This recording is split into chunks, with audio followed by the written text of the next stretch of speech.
Hi, Adam Neal with Alco Chemical. Today we're going to be going over carpet care and specifically carpet extraction.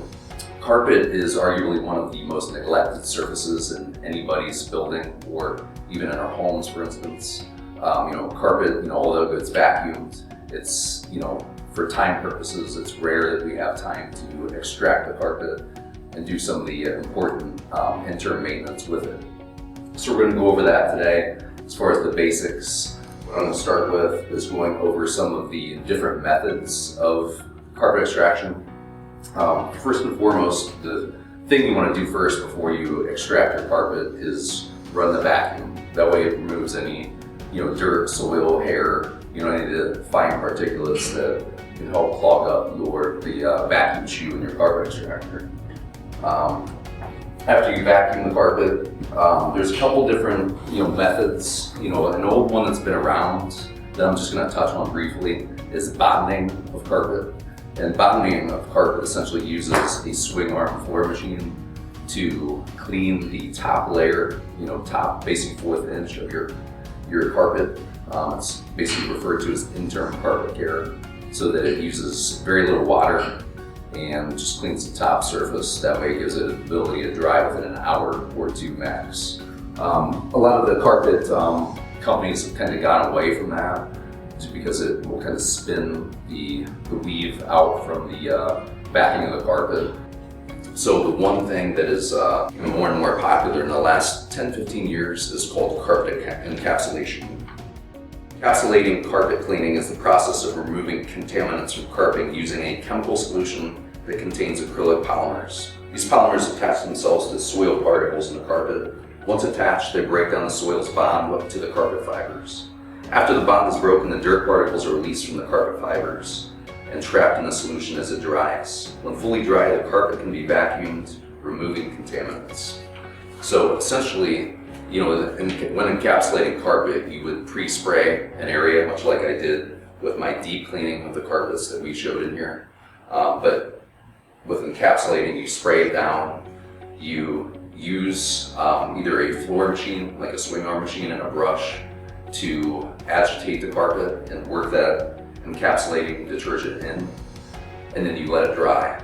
And once it's dry, you go back with your vacuum and vacuum the carpet, and it will remove those contaminants and just whatever was enveloping the carpet fibers themselves. One of the best advantages to encapsulation carpet method is the fact that it dries very quickly, and it's basically 15 to 30 minutes. It's going to be your dry time with the carpet. Because again, it uses very little moisture, very little water, and allows you to, refresh, the appearance of a certain room.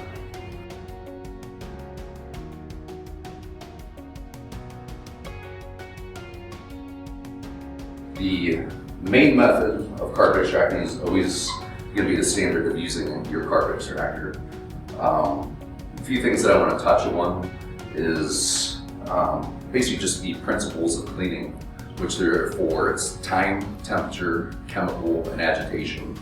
Agitation is going to refer to using a brush on your extractor to agitate your carpet and clean it. Time is going to refer to how much contact time your brush has with the carpet, also how much contact time your chemical that you are using to clean your carpet has with your carpet fibers. And I mention that because that's very important, because when you put solution, I mean hot water and whatever carpet detergent you choose, if you just go that method and you're cleaning your carpet, your extractor has such minimal time with contact and dwell time with your carpet fibers. It's not an ideal situation. So, having said that, I highly recommend using a pump-up sprayer to apply solution to your carpet, which I'm going to demonstrate here shortly. It allows you to give the chemical that you are spraying down on the carpet dwell time, and especially with spots on your floor, to some time to work and emulsify whatever is coating the carpet fibers.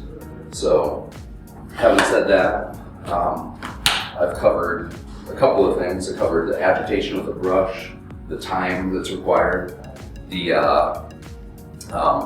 heat method with carpet extractor is something that, I don't want you guys to overlook. I would highly recommend putting, hot water into your units that you guys are going to use. And by hot water, obviously I don't mean boiling hot water, but something that's 120 to 140 degrees would be ideal. Okay, so with chemical, I'm going to touch on the pH scale just briefly. Chemical, I have added to this pump-up sprayer, which I'm going to use and demonstrate here shortly. I'm going to pre-spray an area in the room here, and then use the carpet extractor. But the pH of most people call it carpet shampoo. It's basically detergent. The pH is generally around a 12 to a 14, so it's very high. I'm going to add it into diluted form into our pump-up sprayer. I'm going to spray the room and give it some dwell time to set up.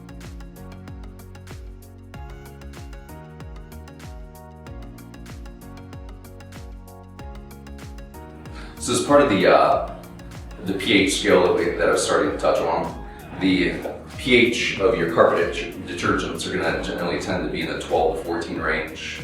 So you don't want to just leave the detergent residue in the carpet. So if you put just Freeway or your carpet detergent into your carpet extractor, it's going to leave a lot of residue in your carpet. So what I do recommend generally doing is using something that is on the acidic side to put into your carpet extractor that will help neutralize the pH in the detergent that you're using. Contrary to a lot of people that sell chemicals, I'm not a big fan of putting chemical into your carpet extractors. And if I can make a point that you guys take with you or that stays with you, I hope you guys take this, because anytime we put something with a high pH into your carpet extractor, as I'm pushing this, across the floor, cleaning the carpet, the contact time that the chemical and the brush has with the carpet fibers is so minimal that it's, it hardly has a chance to work. Which is why, I'm a big advocate for pre-spraying your detergent on the carpet, giving it some dwell time, some time to set up and work, and then if you do want to add something to your carpet extractor, I recommend adding something like Fiber Refresh that is on the slightly acidic side. That's going to bring the pH, from your carpet detergent down into the middle range of like a 7. A lot of people have, the carpet starts to turn colors over time after repeated, extractions. And it's a lot of times that's because the pH starts to just build up in the carpet. A lot of times that presents itself with just discoloring of your carpet. So if you kind of keep that pH, drop it back down, that's your ideal situation. So as discussed, I am pre-spraying the carpet with a solution that we have called Freeway that just has a relatively high pH, and that's going to, envelope the carpet fibers. It's going to help, act, it's almost a situation like if we spill coffee on our favorite shirt. When we go home, we want to just spray some Shout or something on it that will help, set it up before we put it into the washing machine to give us a fighting chance of getting a coffee stain out of our shirt. Same principle with carpet. We just want to, pre-treat, give it some dwell time, and then come back with our extractor.